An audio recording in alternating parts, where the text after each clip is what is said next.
महाराज की जय। श्रीमन्नारायण नारायण नारायण भजमन नारायण नारायण नारायण। श्रीमन्नारायण नारायण नारायण श्रीमन्नारायण नारायण नारायण। बोल श्री कृष्ण महाराज की जय। ओम सूर्य देवाय नमः। श्रीमद् भगवत गीता यथारूप अध्याय 11 विराट रूप। श्री भगवानुवाच सुदूरदर्शमिद रूप दृष्टवानसि अनमा देव अपयस्य रूपस्य नित्य दर्शन कांडिक्षण। श्री भगवान ने कहा, हे अर्जुन, तू मेरे जिस रूप को इस समय देख रहे हो उसे देख पाना अत्यंत दुष्कर है। यहाँ तक के देवता भी इस अत्यंत प्रिय रूप को देखने की ताक में रहते हैं। बोल श्री कृष्ण महाराज की जय। तात्पर्य, इस अध्याय के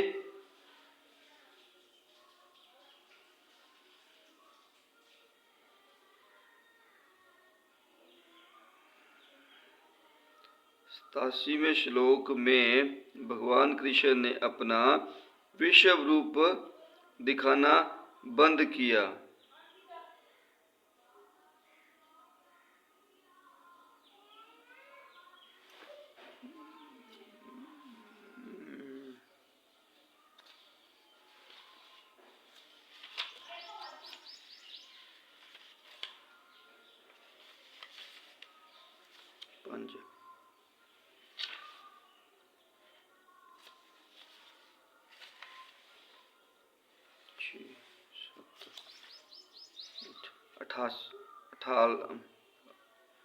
अठावन में इस अध्याय के 18वें श्लोक में भगवान कृष्ण ने अपना विश्व रूप दिखाना बंद किया और अर्जुन को बताया कि अनेक तप यज्ञ आदि करने पर भी इस रूप को देख पाना असंभव है।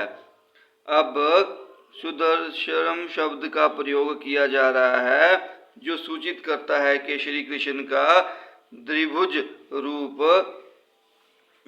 अधिक गुप्त है। कोई तपस्या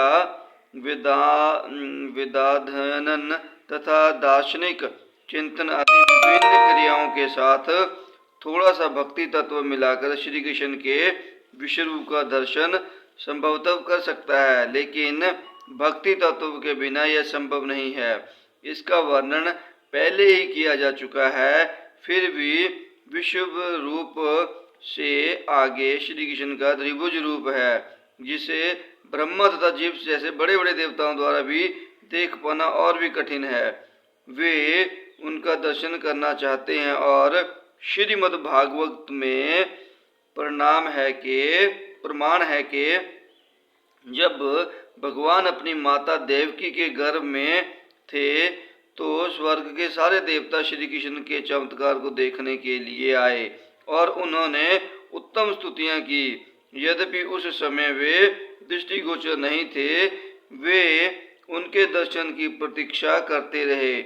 मूर्ख व्यक्ति उन्हें सामान्य जन समझकर भले ही उनका उपहास कर ले और उनका सम्मान न करके उनके भीतर स्थित किसी निरंकार कुछ का सम्मान करे, किंतु यह सब मूर्खतापूर्ण व्यवहार है। श्री कृष्ण के त्रिभुज रूप का दर्शन तो ब्रह्मा तथा शिव जैसे देवता तक करना चाहते हैं। भगवत गीता में इसकी पुष्टि हुई है। अब जानती माँ मूढ़ा मानुषी तनुमाश्रितम, जो लोग उनका उपहास करते हैं वे उन्हें दृश्य नहीं होते। जैसा कि ब्रह्म संहिता में तथा स्वयं श्री कृष्ण द्वारा भगवत गीता में पुष्टि हुई है। श्री कृष्ण का शरीर सच्चिदानंद स्वरूप है।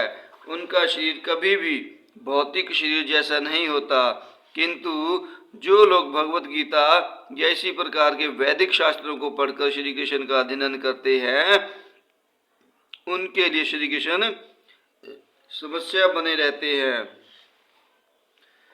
जो भौतिक विधि का प्रयोग करता है, उनके लिए श्री कृष्ण एक महान ऐतिहासिक पुरुष तथा अत्यंत विद्वान चिंतक है। यद्यपि वे सामान्य व्यक्ति हैं और इतने शक्तिमान होते हुए भी उन्हें भौतिक शरीर धारण करना पड़ा, अतोगत्वा वे परम सत्य को निर्विशेष मानते हैं। अंत वे सोचते हैं कि भगवान ने अपने निरंकार रूप से ही साकार रूप धारण किया। परमेश्वर के विषय में ऐसा अनुमान नितांत भौतिकतावादी है। दूसरा अनुमान भी काल्पनिक है। जो लोग ज्ञान की खोज में हैं, वे भी श्री कृष्ण का चिंतन करते हैं और उन्हें उनके विश्व रूप से कम महत्वपूर्ण मानते हैं। इस प्रकार कुछ लोग सोचते हैं कि अर्जुन के समक्ष श्री कृष्ण का जो रूप प्रकट हुआ था, वह उनके साकार रूप से अधिक महत्वपूर्ण है।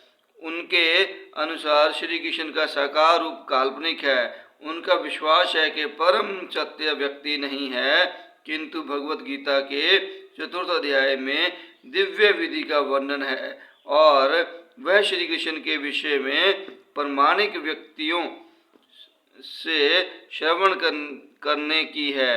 यही वास्तविक वैदिक विधि है और जो लोग सचमुच वैदिक परंपरा में हैं, वे किसी अधिकारी से ही श्री कृष्ण के विषय में श्रवण करते हैं और बारंबार श्रवण करने से श्री कृष्ण उनके प्रिय हो जाते हैं। जैसा कि हम कई बार बता चुके हैं कि श्री कृष्ण अपनी योग माया शक्ति से आच्छादित हैं। उन्हें हर कोई नहीं देख सकता, वही उन्हें देख पाता है जिसके समक्ष वे प्रकट होते हैं। इसकी पुष्टि वेदों में हुई है। किंतु जो शरणागत हो चुका है, वे परम सत्य को सचमुच समझ सकता है। निरंतर कृष्णा भावनामृत से तथा श्री कृष्ण की भक्ति से आध्यात्मिक आंखें खुल जाती हैं और वह श्री कृष्ण को प्रकट रूप में देख सकता है। ऐसा प्रकृत्य वह देवताओं तक के लिए दुर्लभ है। अंत वे भी उन्हें नहीं समझ पाते और उनके त्रिभुज रूप के दर्शन की ताक में रहते हैं। निष्कर्ष यह निकला कि यद्यपि श्री कृष्ण के विश्व रूप का दर्शन कर पाना अत्यंत दुर्लभ है और हर कोई ऐसा नहीं कर सकता, किंतु उनके श्याम सुंदर रूप को समझ पाना तो और भी कठिन है। बोल श्री कृष्ण महाराज की जय। नाहं वैदरन तपसा नाने दानेन न चैत्रेय शक्य एवं विदो दृष्टवानसी मायथा। तुम अपने दिव्य नेत्रों से जिस रूप का दर्शन कर रहे हो, उसे ना तो वेदांत ध्यान से, ना कठिन तपस्या से, ना दान से, ना पूजा से ही जाना जा सकता है। कोई इन साधनों के द्वारा मुझे मेरे रूप में नहीं देख सकता। बोल श्री कृष्ण महाराज की जय। तात्पर्य: श्री कृष्ण पहले अपनी माता देवकी तथा पिता वासुदेव के समक्ष चतुर्भुज रूप में प्रकट हुए थे और तब उन्होंने अपना त्रिभुज रूप धारण किया था। जो लोग नास्तिक हैं या भक्ति विहीन हैं, उनके लिए इस रहस्य को समझ पाना अत्यंत कठिन है। जिन विद्वानों ने केवल व्याकरण विधि से या कोरी शैक्षिक योग्यताओं के आधार पर वैदिक साहित्य का अध्ययन किया है, वे श्री कृष्ण को नहीं समझ सकते। ना ही वे लोग श्री कृष्ण को समझ सकेंगे। जो औपचारिक पूजा करने के लिए मंदिर जाते हैं, वे भले ही वहां जाते रहें, वे श्री कृष्ण के असली रूप को नहीं समझ सकेंगे। श्री कृष्ण को तो केवल भक्ति मार्ग से समझा जा सकता है, जैसा कि श्री कृष्ण ने स्वयं अगले श्लोक में बताया है। बोल श्री कृष्ण महाराज की जय। भक्त्या तवन्य शक्य अव अहमे बंधियोर्जुन ज्ञातु दृष्टु च तत्वेन परवेष्टु च परंतप। हे अर्जुन, केवल अन्य भक्ति द्वारा मुझे उस रूप में समझा जा सकता है जिस रूप में मैं तुम्हें समक्ष खड़ा हूँ, जिस रूप में मैं तुम्हारे समक्ष खड़ा हूँ, और इसी प्रकार मेरा साक्षात दर्शन भी किया जा सकता है। केवल इसी विधि से तुम मेरे ज्ञान के रहस्य को पा सकते हो। बोल श्री कृष्ण महाराज की जय। तात्पर्य: श्री कृष्ण को केवल अन्य प्रतियोग द्वारा समझा जा सकता है। इस श्लोक में वे इसे स्पष्टतया कहते हैं, जिसे ऐसे अनिर्दकारी टीकाकार जो भगवत गीता को केवल कल्पना के द्वारा समझना चाहते हैं या जान सकें कि वे समय का अपव्यय कर रहे हैं। कोई यह नहीं जान सकता कि किस प्रकार चतुर्भुज रूप में माता के गर्भ से उत्पन्न हुए और फिर तुरंत ही 2 भुजाओं वाले रूप में बदल गए। ये बातें न तो वेदों के अध्ययन से समझी जा सकती है, न दार्शनिक चिंतन द्वारा। अंत यहाँ पर स्पष्ट कहा गया है कि न तो कोई उन्हें देख सकता है और न इन बातों का रहस्य ही समझ सकता है, किंतु जो लोग वैदिक साहित्य के अनुभवी विद्यार्थी हैं वे अनेक प्रकार से वैदिक ग्रंथों के माध्यम से उन्हें जान सकते हैं। इसके लिए अनेक विधि विधान है, और यदि कोई सचमुच उन्हें जानना चाहता है तो उसे प्रमाणिक ग्रंथों में उल्लिखित विधियों का पालन करना चाहिए। वह इन नियमों के अनुसार तपस्या कर सकता है। उदाहरणार्थ, कठिन तपस्या के हेतु वह कृष्ण जन्माष्टमी को, जो श्री कृष्ण का आविर्भाव दिवस है, तथा मास की दोनों एकादशियों को उपवास कर सकता है। जहाँ तक दान का संभव है, यह बात साफ है कि उस श्री कृष्ण भक्त को यह दान दिया जाए जो संसार भर के कृष्ण दर्शन को या कृष्ण भावनामृत को फैलाने में लगे हुए हैं। कृष्ण भावनामृत मान्यता के लिए वरदान है। रूप गोस्वामी ने भगवान चैतन्य की प्रशंसा परम दानवीर के रूप में की है, क्योंकि उन्होंने श्री कृष्ण प्रेम का मुक्त रीति से विस्तार किया, जिसे प्राप्त कर पाना बहुत कठिन है।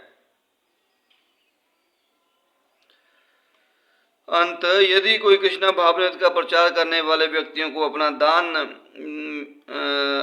धन दान में देता है, तो कृष्ण भावनामृत का प्रचार करने के लिए दिया गया यह दान संसार का सबसे बड़ा दान है।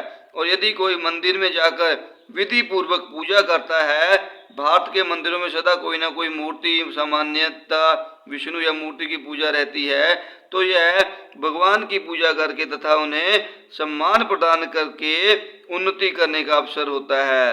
नौसिखियों के लिए भगवान की भक्ति करते हुए मंदिर पूजा अनिवार्य है, जिसकी पुष्टि श्वेतास्तर उपनिषद में हुई है। यस्य देवे परा भक्तिर्पथा देवे तथा गुरु तस्य ते कथिता हार्दश प्रकाशन्ते महात्मन्। जिसमें भगवान के लिए अविचलन भक्ति भाव होता है और जिसका मार्गदर्शन शुरू करता है, जिसमें भी उसकी वैसी ही अविचलित श्रद्धा होती है, वह भगवान का दर्शन प्रकट रूप में कर सकता है। मानसिक चिंतन द्वारा श्री कृष्ण को नहीं समझा जा सकता। जो व्यक्ति प्रमाणिक गुरु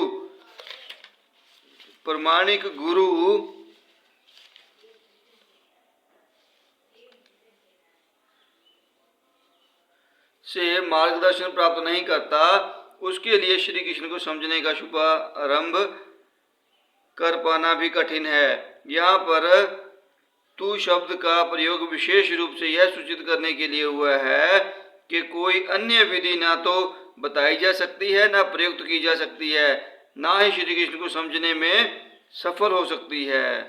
श्री कृष्ण के चतुर्भुज तथा द्विभुज साक्षित रूप अर्जुन को दिखाए गए क्षणिक विश्व रूप से सर्वथा भिन्न है। नारायण का चतुर्भुज रूप तथा श्री कृष्ण का त्रिभुज रूप दोनों ही साक्षात तथा दिव्य हैं, जबकि अर्जुन को दिखलाया गया विश्व रूप नश्वर है। सुदर्शनम शब्द का अर्थ है देख पाने में कठिन, जिससे पता चलता है कि जिस विश्व रूप को किसी ने नहीं देखा था, इससे यह भी पता चलता है कि भक्तों को इस रूप को दिखाने का ही आवश्यकता भी नहीं थी। इस रूप को श्री कृष्ण ने अर्जुन की प्रार्थना पर दिखाया था, जिससे भविष्य में यदि कोई अपने को भगवान का अवतार कहे तो लोग उसे कह सके कि तुम अपना विश्व रूप दिखलाओ। पिछले श्लोक में नए शब्द की पुनरुक्ति सूचित करती है कि मनुष्य को वैदिक ग्रंथों के पांडित्य का गर्व नहीं होना चाहिए, उसे श्री कृष्ण की भक्ति करनी चाहिए, तभी वह भगवत गीता की टीका लिखने का प्रयास कर सकता है। श्री कृष्ण विश्व रूप से नारायण के चतुर्भुज रूप में और फिर अपने सहज द्विभुज रूप में परिणित होते हैं। इससे यह सूचित होता है कि वैदिक साहित्य में उल्लिखित चतुर्भुज रूप तथा अन्य रूप श्री कृष्ण के आदि त्रिभुज रूप ही से अद्भुत हैं। वे समस्त उद्भवों के उद्गम हैं। श्री कृष्ण इनसे भी भिन्न है। निर्विशेष रूप की कल्पना का तो कुछ कहना ही नहीं। जहाँ तक श्री कृष्ण के चतुर्भुज रूप का संबंध है, यह स्पष्ट कहा गया है कि श्री कृष्ण का सर्वाधिक निकट चतुर्भुजी रूप जो महाविष्णु के नाम से विख्यात है और जो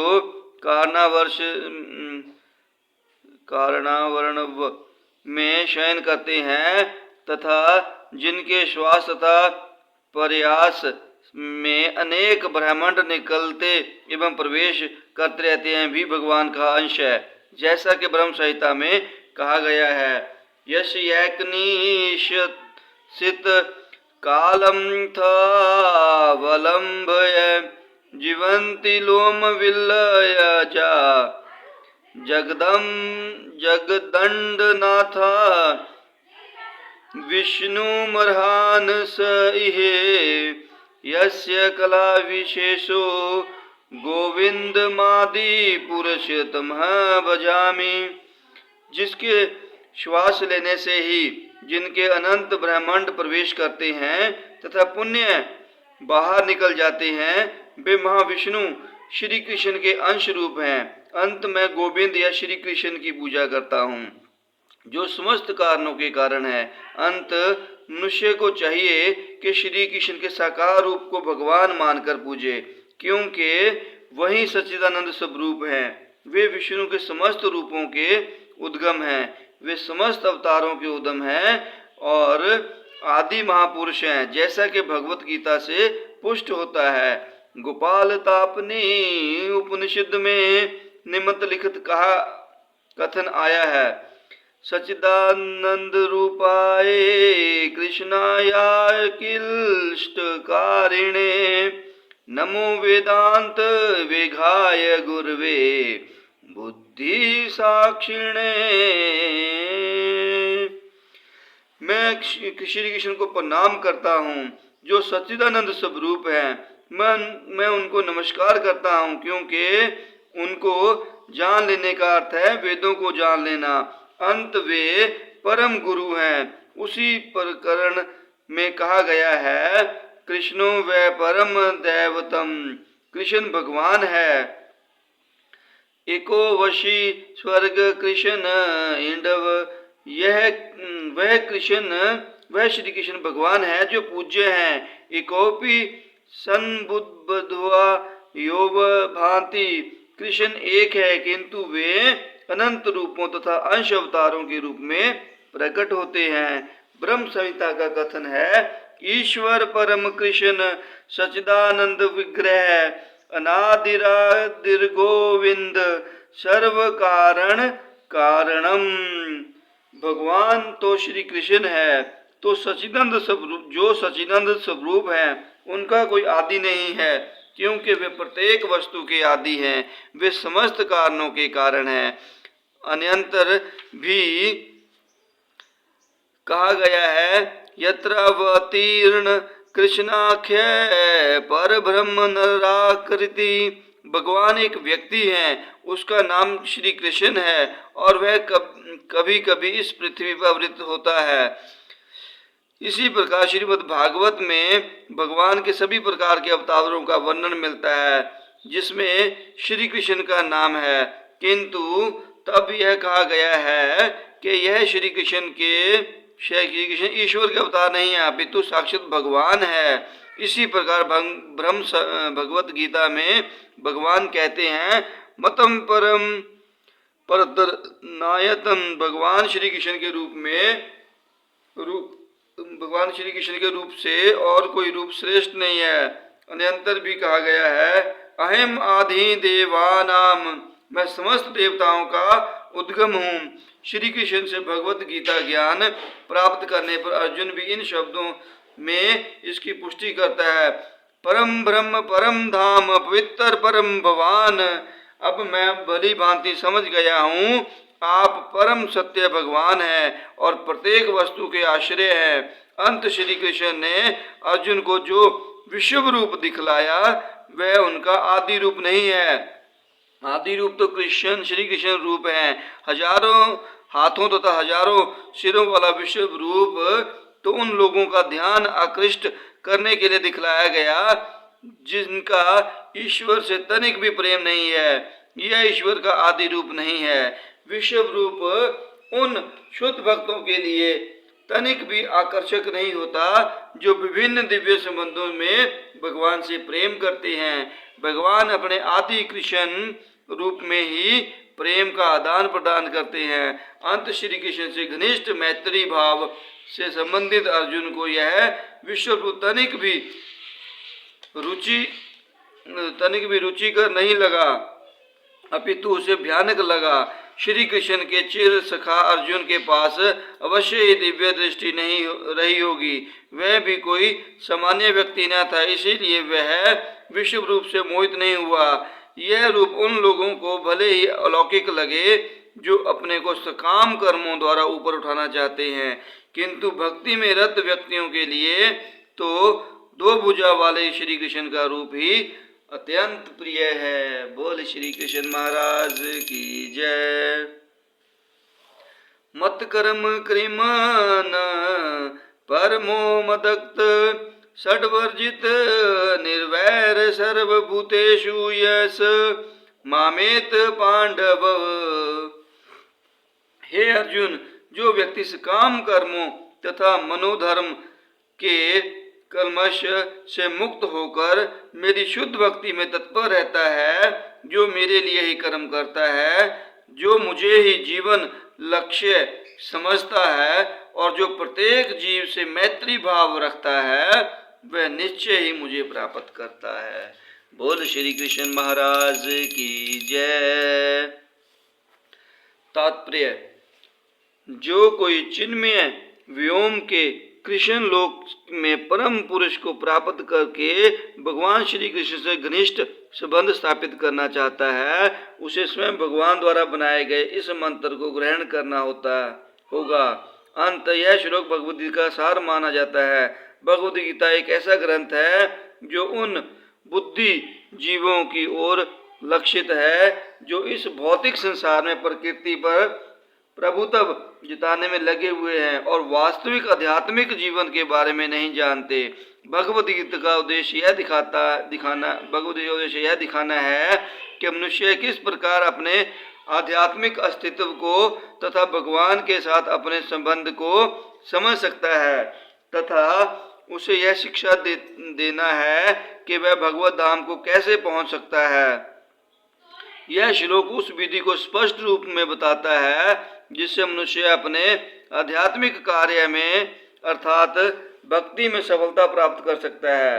भक्ति रसामृत सिंधु में कहा गया है, अनासक्त से विषयान यथारमुः पूजयत निर्बंध कृष्ण संबंधे युक्त वैराग मुच्यते। ऐसा कोई कार्य न करें जो श्री कृष्ण से संबंधित ना हो, यह श्री कृष्ण कर्म कहलाता है।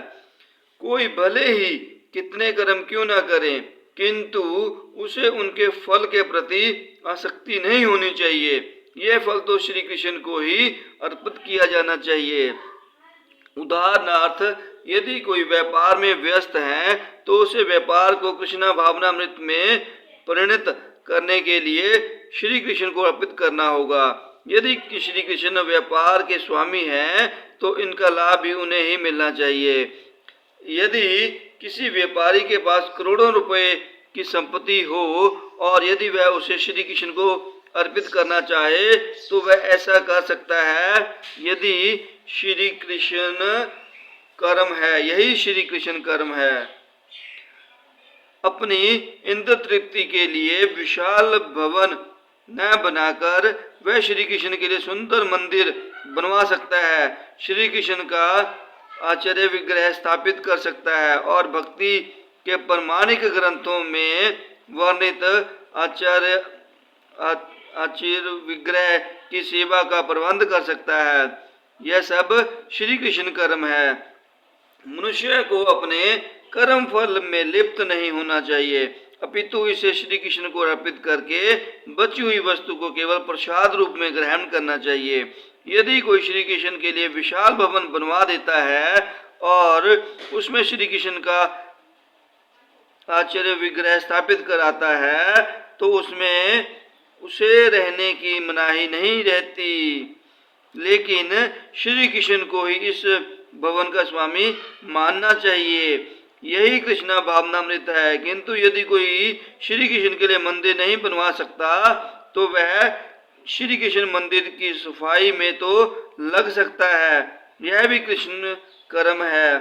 वह बगीचे की देखभाल कर सकता है। जिसके पास थोड़ी सी भी भूमि है, जैसा कि भारत के निर्धन से निर्धन व्यक्ति के पास भी होती है, तो वह उसका उपयोग श्री कृष्ण के लिए फूल लगाने के लिए कर सकता है। वह तुलसी के वृक्ष उगा सकता है, क्योंकि तुलसी दल अत्यंत महत्वपूर्ण है और भगवत गीता में श्री कृष्ण ने उनको आवश्यक बताया है। पतम पुष्प फलम तोयम। श्री कृष्ण चाहते हैं कि लोग उन्हें पत्थर, पुष्प, फल या थोड़ा जल भेंट करें और इस प्रकार की भेंट से वे प्रसन्न रहते हैं। यह पत्थर विशेष रूप से तुलसी दल ही है। अतः मनुष्य को चाहिए कि वह तुलसी का पौधा लगाकर उसे सींचे। इस तरह गरीब से गरीब व्यक्ति भी अपने को कृष्ण सेवा में लगा सकता है। वह कतिपय उदाहरण है जिस प्रकार कृष्ण कर्म में लगा जा सकता है। मतपरम शब्द उस व्यक्ति के लिए आता है जो अपने जीवन का परम लक्ष्य भगवान श्री कृष्ण के परम धाम में उनकी संगति करना चाहता है। ऐसा व्यक्ति चंद्र, सूर्य या स्वर्ग जैसे उच्चतर लोगों में अथवा इस ब्रह्मांड के उच्चतम स्थान ब्रह्मलोक तक में भी जाने का इच्छुक नहीं रहता। उसे इसकी तनिक भी इच्छा नहीं रहती। उसकी आसक्ति तो आध्यात्मिक आकाश में जाने में रहती है। आध्यात्मिक आकाश में भी वह ब्रह्म ज्योति से तादात्म्य प्राप्त करके भी संतुष्ट नहीं रहता, क्योंकि वह तो सर्वोच्च आध्यात्मिक लोक में जाना चाहता है, जिसे श्री कृष्ण लोक या गोलोक वृंदावन कहते हैं। उसे उस लोक का पूरा ज्ञान रहता है। अंत वह अन्य किसी लोक को नहीं चाहता, जैसा कि मद्भक्त शब्द से सूचित होता है। वह भक्ति में पूर्णतया रत रहता है। विशेष रूप से वह श्रवण, कीर्तन, स्मरण, पाद सेवन, अर्चन, वंदन, दास्य, सख्य और आत्म निवेदन भक्ति के इन 9 साधनों में लगा रहता है। मनुष्य चाहे तो इन 9 साधनों में रत रह सकता है अथवा 8 में 7 में, नहीं तो कम से कम 1 में तो रत रह सकता है। तब वह निश्चित रूप से कृतार्थ हो जाएगा। षंड वर्जित शब्द भी महत्वपूर्ण है। मनुष्य को चाहिए कि ऐसे लोगों से संबंध तोड़ दे जो श्री कृष्ण के विरोधी हैं। न केवल नास्तिक लोग श्री कृष्ण के विरुद्ध रहते हैं, अपितु वे भी जो सकाम कर्मों तथा मनोधर्म के प्रति आसक्त रहते हैं। अंत भक्ति रसामृत सिंधु में शुद्ध भक्ति का वर्णन इस प्रकार हुआ है। अन्यभिलाषिता शून्य ज्ञान कर्माशनावृतम आनुकूलयेन कृष्णानुशीलन भक्तिरुताम।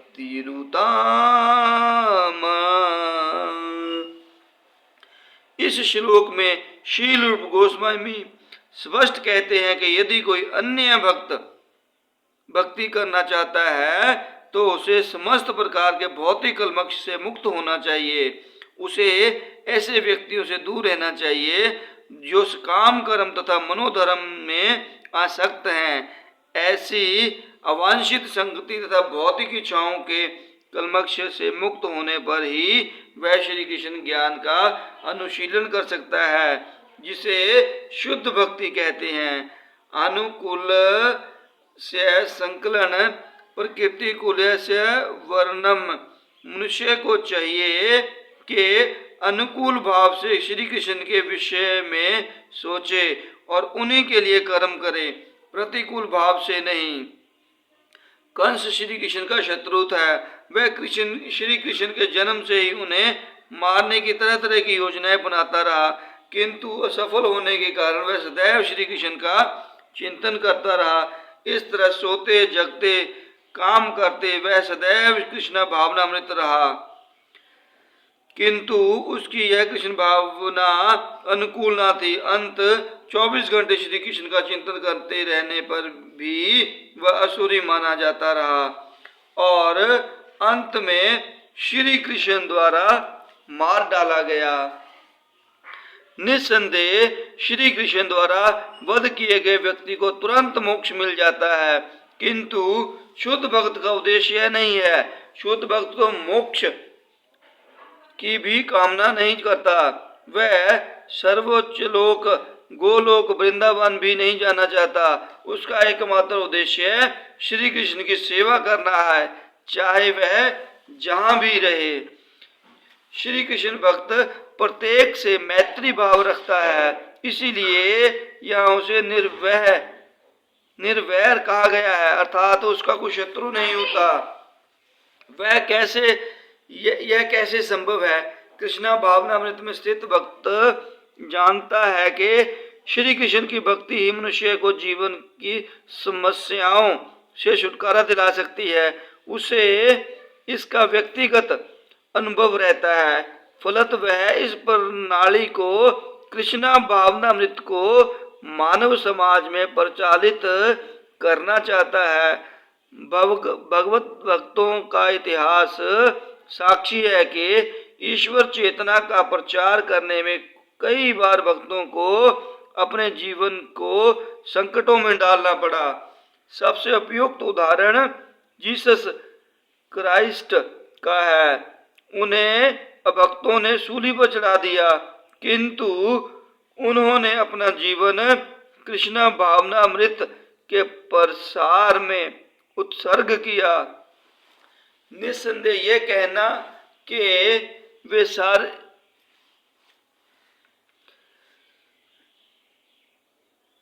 वे मारे गए ठीक नहीं है।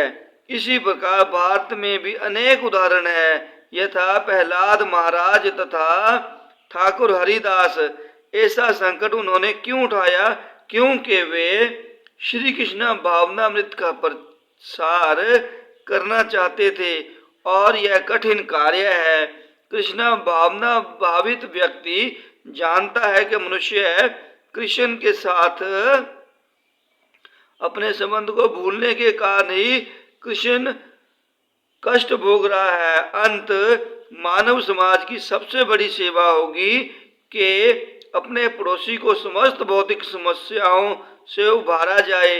इसी प्रकार शुद्ध भक्त भगवान की सेवा में लगा रहता है।